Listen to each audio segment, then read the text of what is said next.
27 ოქტომბერს ისრაელის მოსახლეობას მოუწევს არჩევნების გაკეთება. ქვეყნის მართვისადავეები ისევ ბენიამინ ნეთანიაჰუს ანდოს თუ აირჩიოს ახალი გზა ახალ ლიდერთან ერთად.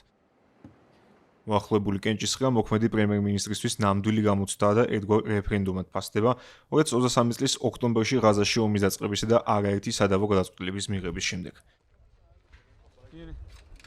სწორედ ამ ფაქტორის გათვალისწინებით ისრაელის ისტორიაში ერთ-ერთი ყველაზე მემარჯვენე კოალიციისგან შემდგარი ნეთანიაჰუს ხელისუფლება ჩქარობს რიგი საკანონმდებლო ცვლილებების მიღებას, ალიანსის გაძლიერებას და არჩევნების დღემდე უფრო დიდი გავლენებით მისვლას.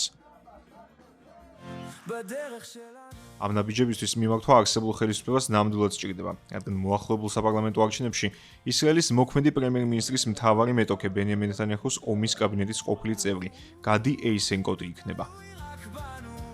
საზოგადოებრივი გამოკითხვის შედეგების თანახმად, ცენტრისტი პოლიტიკოსი მაღალი ნდობით სარგებლობს.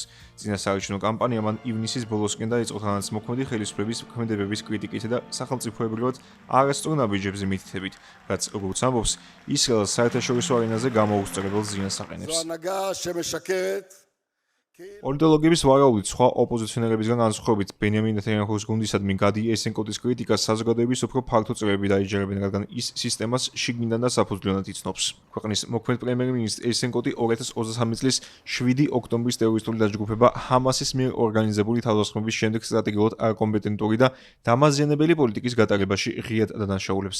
ის მკაცრად მოითხოვს დამოუკიდებელი კომისიის შექმნას, რათა პასუხები გაეცეს დაზვერვი და სამხედრო ჩავარდნებს.